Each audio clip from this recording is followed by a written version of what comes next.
introducción, cuando uno escucha la palabra hábito de emergencia, nos suena a rapidez, a inmediatez, tenemos algo que hacer, algo pronto, valga la redundancia, hay una urgencia, ¿no? De ahí, de una manera, deriva el término. Uno también podría decir, esto es nuevo en el Perú. Relativamente, sí. Sin embargo, también esta figura se ha utilizado a nivel mundial desde hace buen tiempo. No es tampoco una novedad, por llamarlo así, en el ámbito del arbitraje a nivel internacional. Se ha utilizado, vamos a ver que en algunos casos, más que todo, es una suerte de, si bien se ha utilizado, vale la redundancia, sin embargo, el otorgamiento de las mismas no ha sido tan alto como se pensaba. ¿Por qué? Porque la ratio, de alguna manera, siempre ha estado a hacer casos muy excepcionales, porque implica también el hecho de otorgar una medida de esta naturaleza, implica desmedro de alguien en beneficio de otro. Uno puede decir, sí, pero esa es la naturaleza propia de la medida cautelar. Precisamente.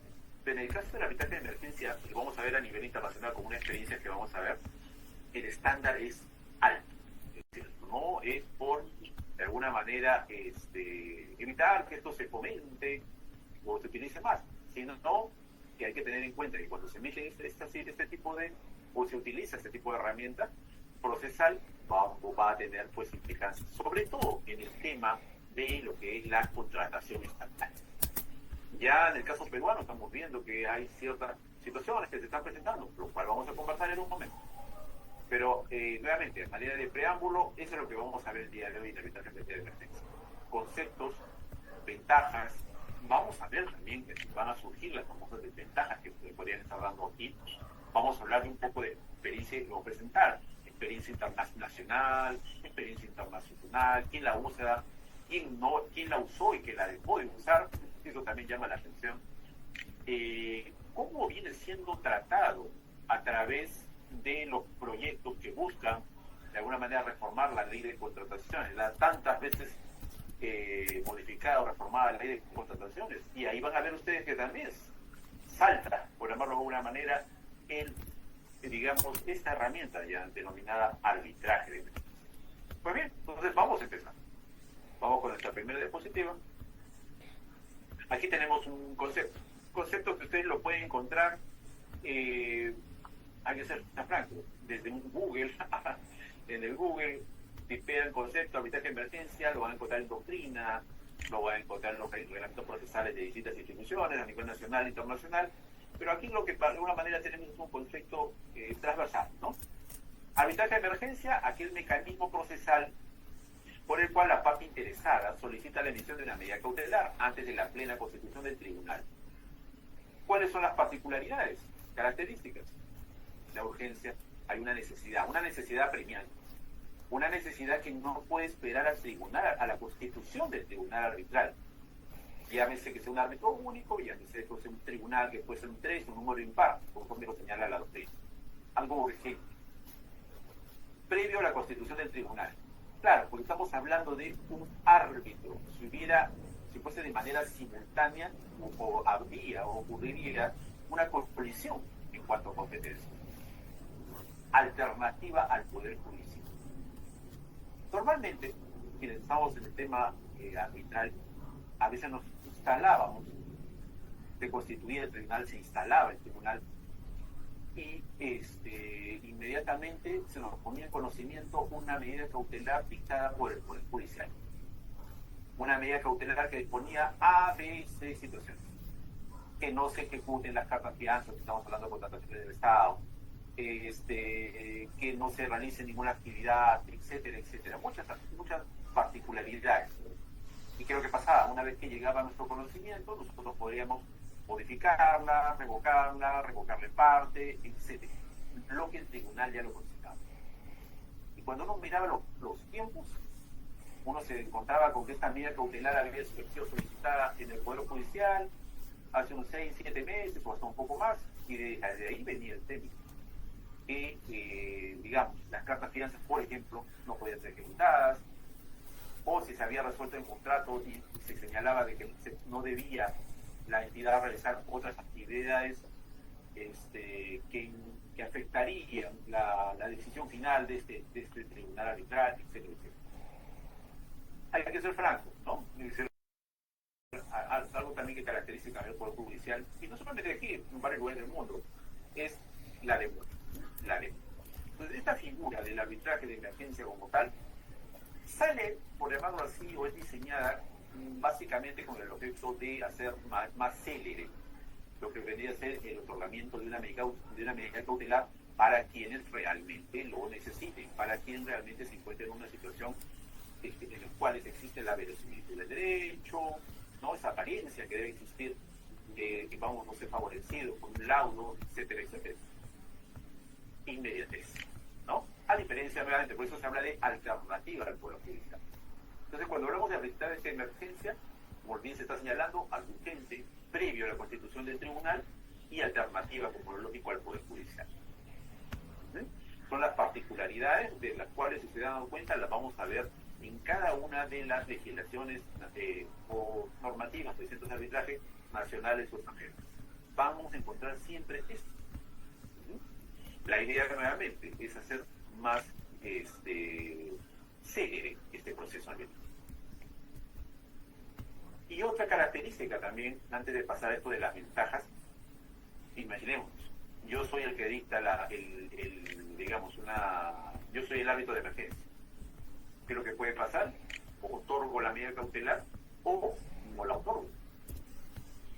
En mi experiencia profesional, la primera vez que a mí me dieron me nombraron como árbitro de emergencia, debo ser franco, no la otorgué, porque no encontraba motivos para correrlas. No hay que asimilar la idea de que yo coloco una medida cautelar o te pongo una medida cautelar, me la van a dar, no necesariamente. Sobre todo si no se cumple con los requisitos que solicita la legislación para otorgarle. En el caso, por ejemplo, de una medida cautelar en el ámbito de las contrataciones estatales, nos pedían que la carta fianza, o de alguna manera la garantía de esta medida, sea a través de una carta fianza, con un valor al 10% del monto de contrato. Y que lo teníamos por otro lado, contratistas que lo que te decían es, te ofrezco una caución curatoria, de ser una simple firma. Complejo, ¿no? Bastante complejo. Pero esa es la realidad, es lo que se mira y se ve en la práctica. Vamos a estas ventajas de este proceso. Dice, número 1, celeridad. Sí, es lo que estamos conversando, es un proceso célere, es rápido, no se puede negar. Brinda rapidez y da solución a la urgencia al solicitar. Quien les habla, como les estaba comentando, yo me he desempeñado en algunas oportunidades como árbitro de emergencia. Y efectivamente se trata de un proceso rápido. En el caso, por ejemplo, de la Católica, del Centro de Arbitraje de los Usuarios un poquito de la Católica, entidad que en este momento ya no acepta solicitudes de arbitraje de emergencia, vamos a conversar un momento de eso. No les miento, duraba este proceso alrededor de 2 semanas. Empezamos un día lunes, el día lunes de alguna manera se me comunicaba mi nombramiento como árbitro de emergencia. Ese mismo día yo, que lo que hacía, conforme a los plazos, ese mismo día, lo que hacía es aceptar el mismo, era puesto en conocimiento de las partes, de una manera se me daba la solicitud de arbitraje, existían 2 días para que las partes me puedan recusar, porque el árbitro de emergencia inclusive puede ser recusado. Imaginemos que yo he sido el trabajador, es decir, he trabajado para la SUNAT, por ejemplo, y resulta que una de las partes, evidentemente la otra parte no va a querer que yo esté aquí, por justificadas razones. Nuevamente, me entregaban la solicitud, me nombraban como árbitro, aceptaba plazo para que corra la recusación, normalmente 2 días, de manera paralela ya se trabajaba o analizaba el proyecto de solicitud arbitral, e inmediatamente a más tardar el día viernes ya se estaba emitiendo el laudo. A partir del lunes de la siguiente semana ya tenían la posibilidad de la solicitud de laudo, cosa que pasó. Normalmente de alguna manera interponen la respectiva solicitud de, como ustedes bien saben, interpretación, rectificación, exclusión, integración y finalmente nosotros resolvemos dicha situación a través de una resolución que resuelve dicha solicitud. ¿Cuánto tiempo ha pasado? 15 días, 2 semanas. ¿Rápido? Si te das cuenta, sí.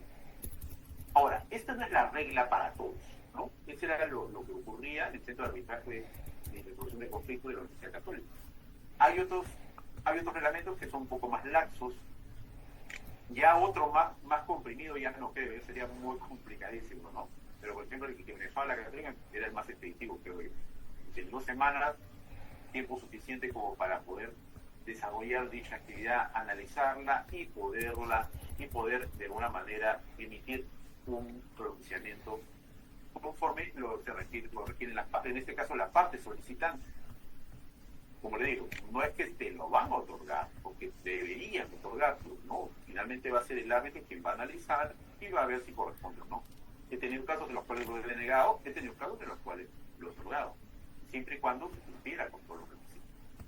Entonces, esta ventaja, primera, celeridad, brinda rapidez y da solución urgente al solicitante. Sí. Especificidad, el árbitro solo se abocará a la medida cautelar solicitada, procedimiento especializado. Normalmente, pues, que de alguna forma se aboca, ya sea en temas de, puede ser derecho comercial, societario, en este caso, contratación estatal, son las personas que van a nombrar el árbitro en atención a los conocimientos que manejan respecto al tema y la confianza que se tiene. Cuando hablamos de confianza, hablamos de experiencia también, ¿no? De alguna manera traducir eso en experiencia. Porque este tipo de proceso tiene que ser rápidamente resuelto. Ojo, esa es la particularidad, la celeridad.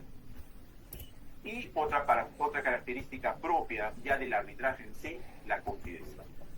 Este es algo, al igual que el proceso arbitral, el proceso arbitral normal, por ejemplo, de alguna forma, dado en la ley sobre el arbitraje, que es esta ley de arbitraje, en la cual se señala específicamente que todo proceso de arbitraje es confidencial. Estamos hablando de cada una de las etapas, solamente de las partes, de alguna manera su asesoría legal es la que va a estar al tanto, que no es pública en general, salvo los laudos de los que se publican, etc. Pero otro tipo de arbitraje es totalmente confidencial. Con sus particularidades, por ejemplo, ¿no? Si alguno de ustedes, por ejemplo, tiene interés en el arbitraje internacional de inversión, puede en este momento meterse en Google, poner CIADI y con eso trasladarse a la página oficial del CIADI. Se van en el área de jurisprudencia y pueden revisar, colocan Perú y les va de alguna manera a recordar todos los procesos en los cuales el Perú interviene como Estado receptor de inversión y les van a aparecer los laudos y las solicitudes contra los laudos de dichos procesos. Inclusive les van a informar cuáles procesos están en trámite. Bien, pueden trabajar el laudo. Y les hablo, yo ahorita estoy haciendo mi doctorado en la Universidad de Buenos Aires y mi tema de tesis es precisamente las solicitudes contra los laudos del CIADI, ¿no? Y es por eso que mi trabajo consiste en revisarme la jurisprudencia de los comités ad hoc del CIADI, los que resuelven las solicitudes contra el laudo arbitral. Y es por eso que tengo acceso a esa, mejor dicho, trabajo con esa información que es de libre acceso. Ustedes pueden meterse y investigar, es un tema muy, muy interesante, muy simpático. Entonces, realmente estamos viendo ventajas. Vamos a lo siguiente. Acá se habla de regulación nacional. Y básicamente lo que tienen aquí es normativa. No podríamos decir legislación, porque no, es decir, estamos hablando, por ejemplo, de regulación nacional del arbitraje de emergencia en la Cámara de Comercio de Lima. Y lo vamos a ver que si bien existe, me voy a adelantar un poquito, si bien existe esa legislación, esa normativa, mejor dicho, sin embargo, no es aplicable al tema de control estatal. Pero vamos a discutir eso más adelante y vamos a ver por qué. Como les comentaba, el Centro de Análisis y Resolución de Conflictos de la PUC, de la Pontificia Universidad Católica del Perú, en su antiguo reglamento, porque hace muy poco tiempo acaba de salir el nuevo reglamento, tenía la figura del arbitraje de emergencia, y como les comentaba, que se ha nombrado ahí, pero ahora ya no. En su nueva reglamentación ha retirado eso. Vamos a comentar eso más adelante, porque finalmente en el OCE, y así vamos a encontrar distintas reglamentaciones. En el OCE, si ustedes quieren ver si existe regulación con respecto al tema de emergencia sí existe. Revisen la directiva 004-2020-OCE, la ACD, y en el anexo 1 va a encontrar las particularidades con respecto al tema del árbitro de emergencia. Hay que ser franco, esto para el OCE es relativamente nuevo, estas particularidades, están todavía en fase de implementación, a partir de entendido. Hace como un año y medio más o menos, nos llamaron del OCE, nos pidieron mandaron como una suerte de encuesta para ver el tema de establecer su reglamento de tarifas, de cuánto costarían los servicios de los árbitros para realizar este tipo de actividad en el OCE. Entonces, es un trabajo que se está desarrollando, por ejemplo, en el caso del OCE. Continúo. ¿Qué decía el reglamento de la Universidad Católica, que ya no está vigente, que era el reglamento 2017, por respecto a este tema de árbitro de emergencia? Dice: en tanto quede constituido un tribunal arbitral, cualquiera de las partes podrá solicitar al centro la designación de un árbitro de emergencia, que una vez constituido estará facultado para dictar medidas cautelares, considerar necesarias, centro de aplicación, el procedimiento específico, etc. Aparte de designación, mención, mejor dicho, en el reglamento del 2017, existía una directiva donde desarrollaba con mucho detalle qué es lo que se podía hacer como dentro del proceso en el cual se manejaba un árbitro de emergencia. Como le estamos señalando, en 2024, en el reglamento 2044 de la PUC ha salido. Y ya vamos metiéndonos al tema. ¿Por qué salió? Uno puede decir, oye, pero es algo rápido, se resuelve rápido, más que todo es un apoyo. Lo que está pasando en la práctica también, señores, es que al igual que existe la Universidad Católica, hay otros centros que también dictan pueden dictar este tipo de decisiones o laudos arbitrales emitidos por árbitros de emergencia. Y lo que está surgiendo es que hay muchas medidas cautelares que surgen a partir de estos arbitrajes de emergencia, en los cuales hay una suerte de abuso o medidas dictadas sin tener en consideración, no en todos los casos, ¿no? Sin tener en consideración requisitos fundamentales para el otorgamiento de una medida cautelar. Y como esto finalmente lo permite la Ley General de Arbitraje, lo que pasa es que muchas obras se paralizan. Algunas, como lógico, con justa razón, porque existe pues el derecho que se tiene que asistir, que se tiene que dar. Pero por otro lado, al parecer, no está siendo posible. Esto hace complicada, por lo tanto, este tipo de manejo situacional. Cuando uno hemos estado investigando en el equipo, ver por qué ha habido este cambio de tenerlo a no tenerlo, finalmente no hay una razón clara, es decir, no hay un motivo claro como tal. Creemos nosotros que tiene que ver mucho con evitarse conflictos como lo que se está presentando. O sea, ¿qué es lo que va a pasar aquí? Estas medidas cautelares, si se dedican con abuso, con contravención de la norma, va a generar pues quizás hasta denuncias penales contra quienes lo emitan. Entonces ha creado pues un ambiente sumamente no tan acorde con un estándar que debe existir en cuanto a el otorgamiento de medidas cautelares. ¿Y a qué me refiero con esto? Hemos conversado desde la primera diapositiva de que este tipo de actividad tiene que cumplir con ciertos estándares, ¿no? Del derecho, si le asiste el derecho o por una verisimilitud, implica un análisis concienzudo, porque van a ser pues determinados tipos de derechos afectados. De otra manera, a quien le van a someter la medida cautelar va a ser grave afectado y podría haberse dañado. Pero acá hay una entre comillas agravante más, si estamos hablando de contratación estatal. Estamos hablando de uso o de alguna manera actividades, obras, servicios, etcétera, que son de necesidad pública. Entonces hace el tema mucho más delicado, mucho más complejo. Esto no es la ratio entre A y B, ciudadanos, es entre A, contratista, y una entidad del Estado. Entonces, cuando tú analizas este tipo de situación, tienes que de alguna manera hacerlo basado en esa perspectiva. Si bien se habla de una relación, un contrato administrativo, ese contrato administrativo es por algo se denomina así, es decir, no es 100% un contrato civil puro. Entonces, si bien las partes en un momento existe una relación de igualdad, se equiparan, pero de todas maneras, pues, una de las partes es la que maneja el dinero del Estado y hace, por lo tanto, más identificado el trabajo del sistema o el tratamiento. Vamos a la siguiente diapositiva. Cámara de Comercio de Lima también habla en su respectivo apéndice 1 del reglamento, de su reglamento. El árbitro de emergencia debe encontrarse disponible, es decir, todas las particularidades que debe tener en general cualquier árbitro, ¿no? Disponibilidad, ser nombrado, aceptarlo, suscribir la declaración de independencia e imparcialidad. El de independencia e imparcialidad, básicamente, hablamos de a los que recién están enterando de estos temas, una redundancia, un documento formal en las cuales uno señala que tiene el tiempo suficiente, que no tiene ninguna incompatibilidad con las partes o no tiene alguna información que dar a conocer a las partes que pueda de alguna manera afectar su desenvolvimiento en este proceso. 3 dice, el árbitro de emergencia no puede actuar como un árbitro en ningún arbitraje relacionado con haberse quedado origen a la solicitud. De alguna manera tiene que ser una persona novísima, por llamarlo así, en esta relación conflictual que se está presentando entre A y B, entre una entidad y un contratista, porque el hecho que exista un arbitraje en este momento no quiere decir que antes no existían también. A veces de un mismo contrato pueden surgir 1, 2, 3, 4, 15, 19, 20 y pico arbitrajes. En el ejercicio profesional hemos visto cosas de este tipo. Desde una misma relación pueden salir una cantidad bastante grande de arbitrajes. Sí.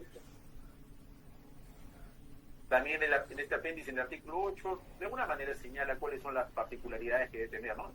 La decisión debe ser dictada y notificar a las partes entre los 15 días contados. 15 días como estamos hablando, ¿no? De alguna manera en Católica las 2 semanas más por el tema de los 14 días, 15 días. Acá ya nos ponen un horizonte. Este plazo puede ser ampliado por acuerdo de las partes, por solicitud motivada del árbitro de emergencia o cuando el Consejo lo considere conveniente. Toda decisión sobre medidas cautelares de emergencia debe ser motivada, fechada y firmada. Toda medida de emergencia a solicitud para solicitud puntada de cualquiera de las partes puede ser revocada o modificada por el árbitro de emergencia si no ha constituido el tribunal o por una vez constituido. Sigue la misma lógica que teníamos o que tenemos, porque todavía se puede hacer con el Poder Judicial. Toma conocimiento de la medida cautelar el Poder Judicial a través del juez X en cualquier jurisdicción, la dicta, se constituye el tribunal arbitral, que puede ser un tribunal unipersonal o un tribunal, y una vez que ya está constituido, de cuando acepta el presidente, se le remiten los actuados de esta medida cautelar dictada en sede judicial. ¿Y qué es lo que va a hacer este tribunal arbitral? La va a modificar, la va a revocar, la puede confirmar en todo, en parte, etcétera, etcétera. Y lo que estamos haciendo y viendo en esta diapositiva es que el ámbito de emergencia sigue pues esa misma lógica. Continuamos. Hemos hablado hace un momento al principio de la directiva del OCE, que también trabaja esos temas y lo hace a través de la directiva 004-2020, dice el reglamento del régimen institucional, y habla sobre todo en el anexo 1, que lo hemos citado también, respecto al tema del árbitro de emergencia. Aquí en el 731 nos dice la parte que requiera medidas cautelares o provisionales urgentes antes de la constitución del árbitro único podrá solicitar las 3 medidas ante un árbitro de emergencia. Son dos. En estricto, si uno se pone a ver, el árbitro de emergencia también es un árbitro único, pero es un árbitro único que se le ha dado esa característica o esa denominación de árbitro de emergencia. Y como estamos viendo, el tribunal arbitral puede ser también compuesto por un tribunal unipersonal, que en el fondo es un árbitro único, y el tribunal con esta pluralidad de 3. Y siempre es anterior, siempre es anterior. ¿Quién resolverá la respectiva solicitud según el procedimiento establecido? Y si aquí se habla del anexo 1. Si ustedes quieren ver un poco más o estudiar un poco más a mayor profundidad este tema del OCE, revisen el anexo 1 de la directiva 004-2020. Rapidísimo en el Google van ustedes a encontrar eso, o la máquina los va a botar inmediatamente. Aquí hacen unos deberes. El árbitro de emergencia debe ser independiente, imparcial, particularidades de cualquier árbitro o tribunal arbitral. Cuando se ha nombrado, el árbitro de emergencia debe ser aceptado en el encargo, y una declaración de independencia, lo que ya habíamos conversado, una formalidad en la cual se coloque, se manifieste claramente que no estoy en contubernio con nadie, que tengo el tiempo suficiente, la capacidad suficiente para hacerlo y que no existe información, no tengo a mi disposición o considero que no existe información que yo deba revelar que afectaría mi desenvolvimiento. El árbitro de emergencia no deberá actuar como árbitro en ningún arbitraje relacionado con la controversia que haya dado origen a la petición. En resumidas cuentas, yo solamente trabajo en esta actividad como árbitro único y ya posteriormente no puedo entrar a ser parte de este tribunal arbitral que se va a constituir posteriormente, ya sea, no me pueden nombrar árbitro único o no me van a nombrar miembro de un tribunal arbitral que va a mirar esa misma cosa. Porque de alguna manera sería juez y parte. Porque cuando llegue esta medida cautelar aquí, yo mismo voy a revisar mi propia decisión. Es evidente, ¿viste? Porque la voy a confirmar. Y ahí sí ya se rompería pues esta de neutralidad, no, imparcialidad sobre el que la actual está mejor. Vamos a la siguiente. Nuevamente la directiva 11 que nos habla cuando cesa la vigencia del procedimiento del árbitro de emergencia, puede declarar fundada la recursión. Como estábamos hablando hace un momento, se puede declarar fundada se puede recusar un árbitro de emergencia, pero por supuesto sí se puede hacer. Tiene las mismas características y va a ser pasado por los mismos filtros, pero de una manera quizás más ejecutiva, mucho más rápida. Puede ser recusado por el desistimiento de la solicitud o la terminación del arbitraje antes de dictarse el laudo.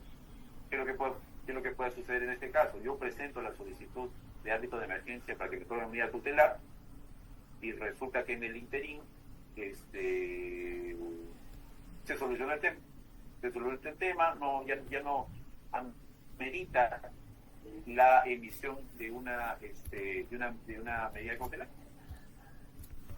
Al instalarse el árbitro único o el tribunal arbitral, si así lo estiman conveniente, ¿qué es lo que va a pasar? Yo ya emití mi medida cautelar como árbitro único, y lo que va a pasar es que cuando vaya a cesar mi actividad como árbitro único, cuando este tribunal se instale.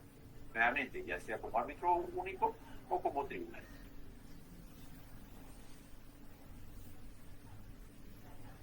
Vamos a la siguiente.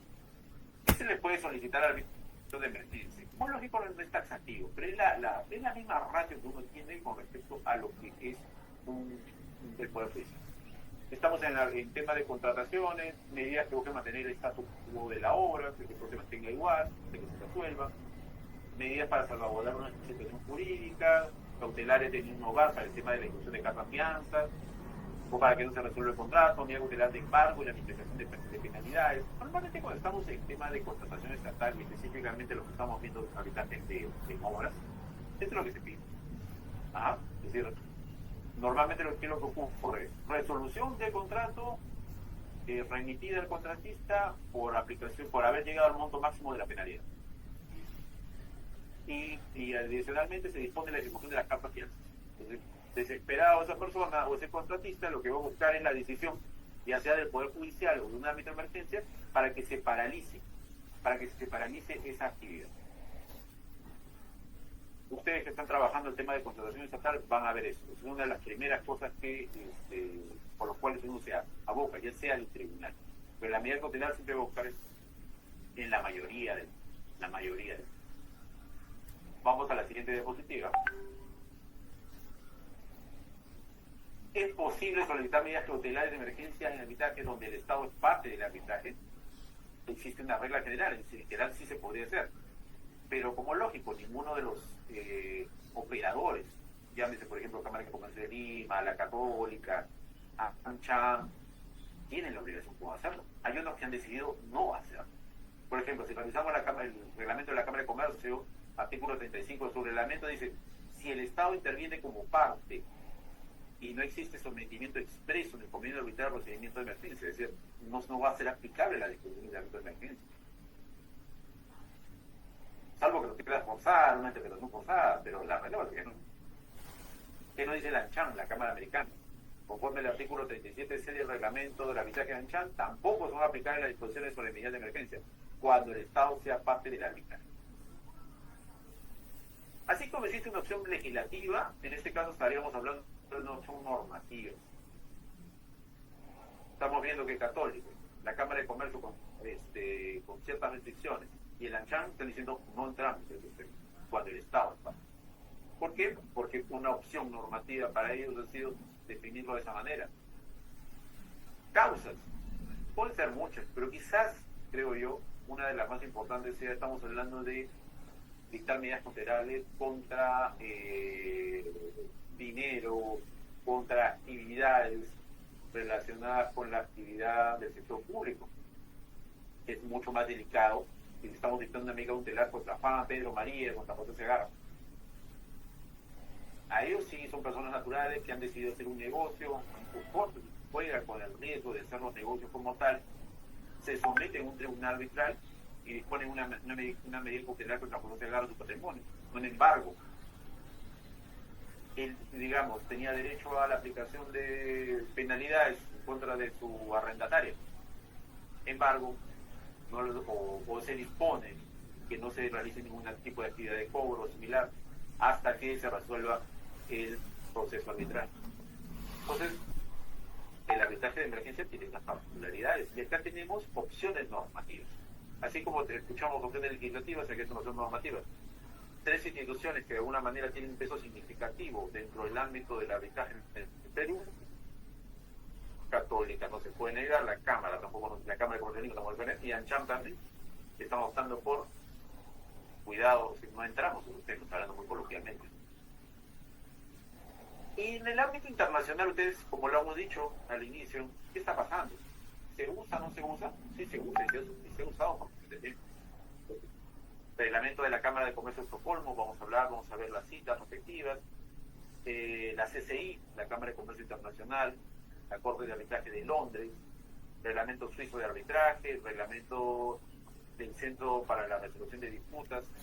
Vamos a ver en las citas que se van a visualizar a continuación que la herramienta se usa en cualquier lugar, pero también vamos a centrarnos en el caso, si mal no recuerdo, creo que del CCI, en las cuales vamos a ver que se trata o se emiten estas resoluciones solo con un carácter muy excepcional. En Estocolmo, en la Cámara de Comercio de Estocolmo. Ámbito de emergencia, ámbito único, en el artículo 1, en el apéndice 2. Una parte puede solicitar el nombramiento de un ámbito de emergencia hasta que el caso sea remitido a un tribunal arbitral de conformidad con el artículo 22 del reglamento. Casi la misma esencia, mejor dicho, es la misma esencia de lo que hemos visto, lo que tenemos actualmente en legislación nacional o normativa nacional. Siguiente, reglamento de arbitraje del Centro Internacional de Resolución de Disputas. Cualquier parte podrá solicitar una medida urgente de protección. Cuando revisamos las particularidades, en esencia es lo que nosotros estamos denominando como un arbitraje de emergencia. Es decir, otra institución arbitral de reconocido prestigio utiliza la figura. CCI, en el apéndice 5, ¿no? ¿Sí? El apéndice, sí, el apéndice 5. Las reglas para el arbitraje de emergencia. Una parte puede recurrir a un árbitro de emergencia de conformidad con el artículo 29 del reglamento. Debería presentar solicitud con todas las especificaciones del apéndice 2. La Cámara de Comercio Internacional igual tiene un reconocimiento a nivel europeo y sobre todo a nivel europeo. Entonces, sí, algo está pasando, debe ser interesante, debe ser importante el uso de la misma. En el caso de CCI, la Cámara de Comercio Internacional, ellos piden como requisitos de urgencia, de la que hemos conversado, probabilidad de éxito del mérito, particularidades como los de mérito cautelar, el riesgo de daño irreparable y riesgo de daño irreparable. Pues es que yo, al momento que le estoy solicitando, tengo que fundamentar y probar claramente que si no se emite esa medida cautelar, me va a causar un daño que no va a ser, no es posible ser reparado. Esto es fundamental. Y esto va a traer las consecuencias al momento ha traído consecuencias al momento de expedirse los laudos, en este caso de emergencia, en este tipo de sede arbitral. Ahorita lo vamos a ver. Riesgo de agravación de conflicto, bueno, este es el que se llama más, se extiende más, ausencia de perfilamiento del caso por el fondo. Realmente, aquí solamente de los institutos de derecho, no es ver el fondo, si no ya estaríamos pues laudando. Prueba de proporcionalidad de equilibrio, de la acción de los intereses en juego, es decir, ¿qué tanto me voy a ver afectado con eso? De alguna manera, el hecho de que yo tenga esta medida cautelar va a ser gravosa una situación en contra de la contraparte, por la redundancia.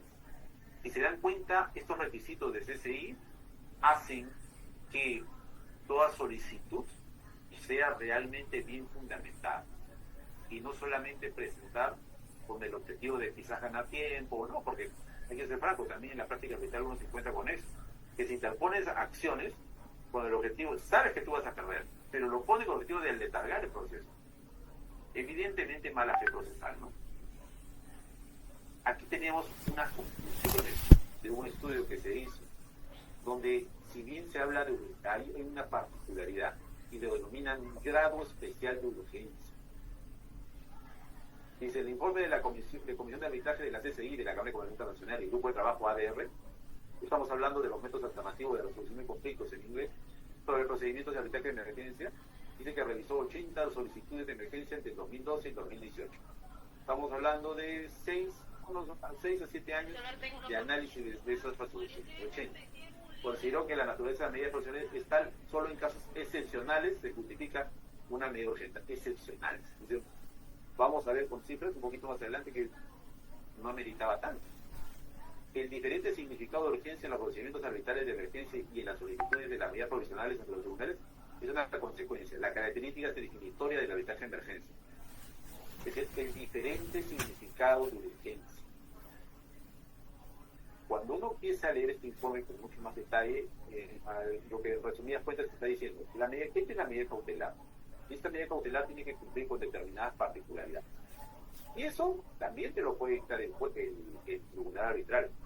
Pero esta es mucho más urgente. Es tan urgente que no puede esperar a este tribunal. Entonces le está colocando unos estándares más amplios, más altos. Si se dan cuenta, lo que hemos tenido en la devolución anterior son particularidades que de alguna manera hacen mucho más difícil, por llamarlo de alguna forma, el obtener este tipo de resoluciones fundadas a través de un arbitraje de emergencia. Por eso se habla el diferente significado de urgencia entre los procedimientos arbitrales de emergencia, este de acá, y en las solicitudes de medidas provisionales ante los tribunales arbitrales que se le ha constituido, es en consecuencia de la característica definitoria del arbitraje de emergencia. En resumida, que te están diciendo, aquí es más alto. Vamos a la siguiente. El arbitraje de emergencia de la CCI, lo que hemos visto en la discusión anterior, es una herramienta excepcional a disposición de las partes. Es sin embargo raramente concedido por los árbitros. ¿Se acuerdan? No es la regla, que yo presente, me la siempre regalada. No. Inclusive a nivel internacional, el que te lo otorgue es muy difícil, hablando en sencillo. El requisito de urgencia, fundamental para una solicitud de ayuda de emergencia, ha sido caracterizado como el estándar más difícil de reunirse. La mayoría de las solicitudes de medidas de emergencia se rechazan por ese motivo. Entonces, cuando se habla de que es una medida cautelar como cualquiera, en el fondo no lo es. La práctica internacional está señalando que el estándar o la exigencia de cumplimiento de requisitos aquí, en emergencia, no es la misma que una medida cautelar que te dictan en un tribunal cualquiera. Es mucho más alta. Interesante, ¿no? Vamos a la siguiente. Una experiencia internacional. En otros países también se hace. Sí, acá, por ejemplo, ya lo hemos visto en estas, sobre todo estas series internacionales, que de alguna manera pues se tienen en muchos países. Pero, por ejemplo, en el caso de la legislación ecuatoriana, tenemos el reglamento de su ley de arbitraje y mediación. Artículo 8, cualquier medida cautelar que considere necesaria para cada caso, entre otros, mantener la controversia, etcétera, de alguna manera hace referencia al tribunal o a los árbitros de emergencia. O a los árbitros de emergencia. Entonces también se utiliza. Estamos hablando de una norma del 2021. Y haciendo un paréntesis, a nivel latinoamericano nosotros tenemos una muy buena legislación y dadas las particularidades, sobre todo del arbitraje en contratación pública, hacen al caso, digamos, en la experiencia peruana, una de las más ricas, creo yo, de Latinoamérica. Así, en sencillo. Porque salvo ahora, creo que ya lo ha dictado Paraguay, o está por dictarla, una cosa así, eso tendría que confirmarlo. Nadie resuelve su controversia como nosotros, a través de arbitraje. Las controversias en materia de contratación pública.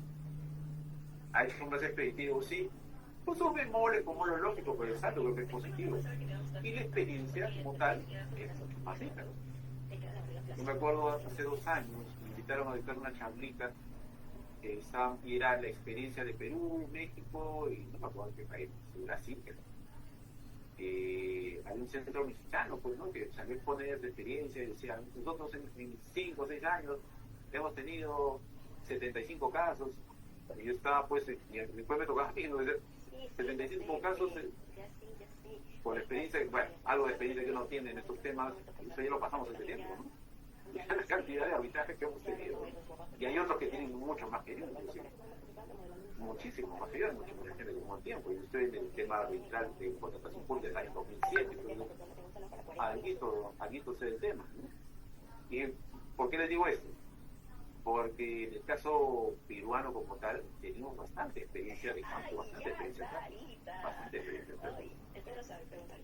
el año pasado, en un congreso en Trujillo, vinieron unos señores de Costa Rica, muy buenos, excelentes personas, pero decían, nosotros venimos a aprender de ustedes. Y es la razón, porque nosotros tenemos experiencia acá. Interesante. Seguimos.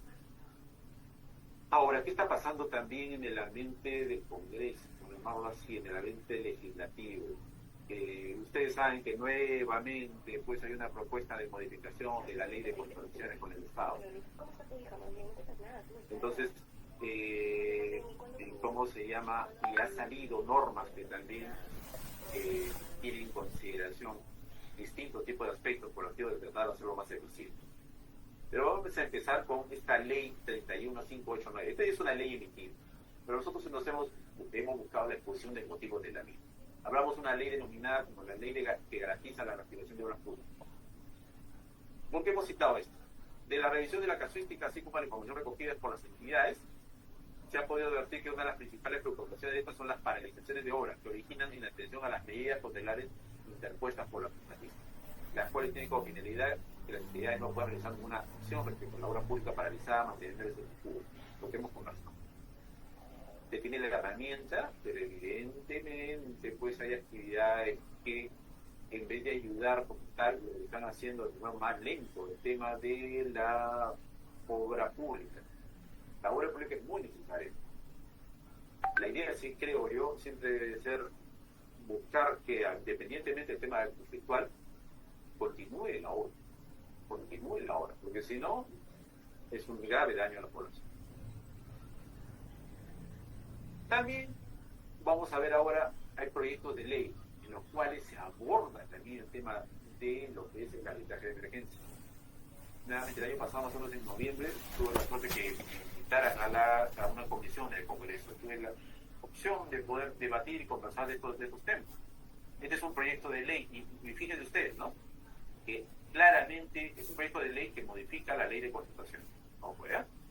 Y aquí se trata, vean ustedes en la segunda línea, está el arbitraje de emergencia, y tienen que ya regularlo, y a su vez, que digamos se remita a estas pautas, ¿no?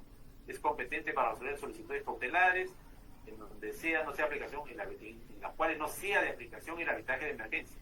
Es decir, lo abordan y lo más que todo lo están poniendo como regla. La solicitud cautelar no representa una renuncia al arbitraje, no es procedente de la concesión de cautelar por el juez o el tribunal, sino el traslado previo a la contraparte, que ese es otro tema también de los arbitrajes de emergencia. En muchos casos se estaba dando eso, de que se otorgaba la medida cautelar sin haberle dado conocimiento a otra parte. ¿Legalmente es posible? Sí, pero nuevamente estamos hablando de una materia en la cual tiene interés del Estado, entonces es complicado. Porque lo que está pasando en la práctica es que de repente de la nada, pum, le llega ya la medida cautelar a una entidad, pero ya dictada, porque no han tenido la opción, escuchando solamente una de las partes. Y a veces ese discurso o esa fundamentación no es tan correcto, no es tan adecuado como el que debería ser. Tenemos esto en el proyecto de ley 5472 del 2022.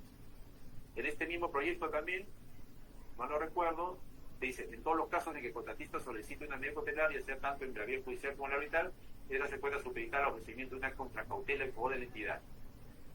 Y la contracautela se acredita únicamente con la presentación de una carta fianza bancaria incondicional, con una vigencia no menor de 6 meses, y durante el tiempo que dure la medida cautelar bajo procedimiento de cancelación automática. Aquí se está poniendo expresamente la ley, porque ¿qué es lo que pasaba? En la actualidad lo que existe es un decreto de urgencia, mediante la cual se dispone esto. Pero ¿qué es lo que está sucediendo? Que al momento que se otorga la medida cautelar, el árbitro de emergencia lo que está diciendo, no, eso es inconstitucional, aplicación de control difuso, inmediatamente se otorga la medida cautelar con una caución juratoria por parte del solicitante, se acabó. Es decir, algo de naturaleza personal. Después, cuando haya un problema, ¿qué es lo que va a pasar? Ponte a ejecutar eso. Complicado. Nos vamos avanzando un poco más. Otras particularidades en este mismo proyecto, ¿no? En ningún caso posee admitir la contracautela como la caución juratoria, lo que estamos hablando hace un ratito. El valor de la cautela no es menor a la garantía del fiel cumplimiento, estamos hablando del 10% del monto de un contrato. No proceden las medidas cautelares destinadas a impedir, paralizar o retrasar el inicio o continuidad de una ejecución de obras. Es decir, este 68.3 que quieren a través de este proyecto de ley es fundamental. No proceden las medidas cautelares destinadas a impedir, paralizar o retrasar el inicio de la ejecución de las obras. Es importante porque inclusive el arbitraje, que puede ser más expeditivo del Poder Judicial, más hablando, puede, dependiendo de la complejidad, un año y medio que sea emitida. Y de ahí vienen solicitudes contra el laudo, y de ahí viene normalmente, que se ha hecho, vale la redundancia, se ha hecho una normalidad, llevarlo en recurso de anulación al Poder Judicial. E inclusive intentan prácticamente ya cuando cumpla 2 meses. Entonces, o un mes en aquí, estás con todo esto cuando a veces lo que necesitas es que se ejecute la obra. Claro, pues, un mes. Me parece interesante esa parte de este proyecto. Yo estaba, ¿cómo se llama? En la vida. Algunas preguntas para finalizar, que de alguna manera ya lo hemos estado respondiendo. ¿Cuánto tiempo tomaría una medida cautelar del Poder Judicial en un contrato comercial con cláusula arbitral o una contravención, un árbitro de emergencia? Hemos hablado de este arbitraje de emergencia dependiendo de las particularidades del centro que lo administre, puede ser 15 días. En el caso del Poder Judicial es toda la temática, mejor dicho, todo lo que implica eso. 3 meses, 4 meses, etcétera. Es más rápido de todas maneras. El árbitro de emergencia puede ser recusado, efectivamente, sí puede ser recusado.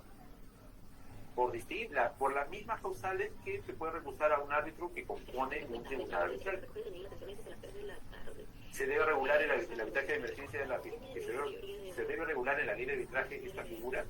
No, es que en realidad iba a ir a tener. Yo creo que sí, ¿no? Pero conteniendo todas estas particularidades que la experiencia práctica nos está demostrando, para evitar temas de abuso.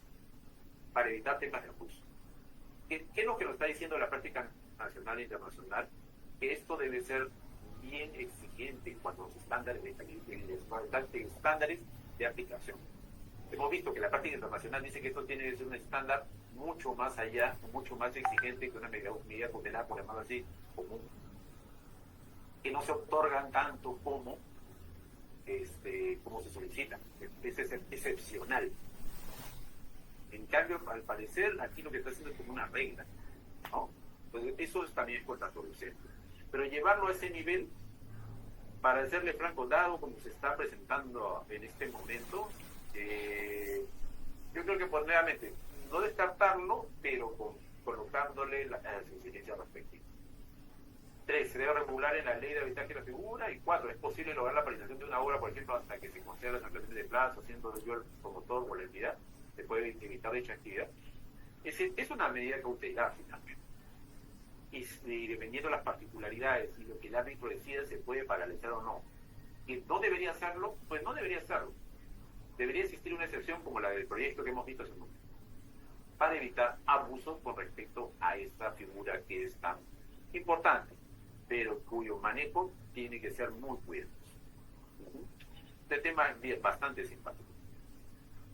Bueno, rápidamente hemos hecho una visita al tema de arbitraje de emergencia. Es un tema muy simpático y como ustedes van a ver, no se trata de algo que es algo nativo de aquí, no es algo nuevo, es algo que ya tiene su tiempo, es utilizado, ya tenemos experiencia nacional, que hemos conversado un poquito, experiencia nacional también otro poco, pero nos implica altos estándares. Particularmente yo siempre creo que el uso de este tipo de herramientas, u otras que se vayan a crear en su momento, en las cuales se intervenga en el Estado, implica tener mucho más cuidado, mucho más, como por llamarlo de alguna manera, cuidado con respecto a la aplicación de la misma. Esto no es Juan y María, ¿sí? Es un X contra un una entidad que representa los intereses de un país. Y no solamente son ellos. Dice, aquí hay la construcción de un colegio detrás de este hay construcción de un hospital. Y nuevamente, ¿no? Ese tipo de cosas creo que yo tengo que guiar de alguna manera la interpretación de normas o aplicación de esto. O sea, no se está jugando por los intereses de José Segarra solo. Se está jugando por los intereses de una comunidad que necesita, ya sea en positivo o negativo. Sí, porque también puede darse caso que la entidad haya hecho una mala gestión, pero necesita una resolución inmediata, rápida, porque se da ese tipo de cosas.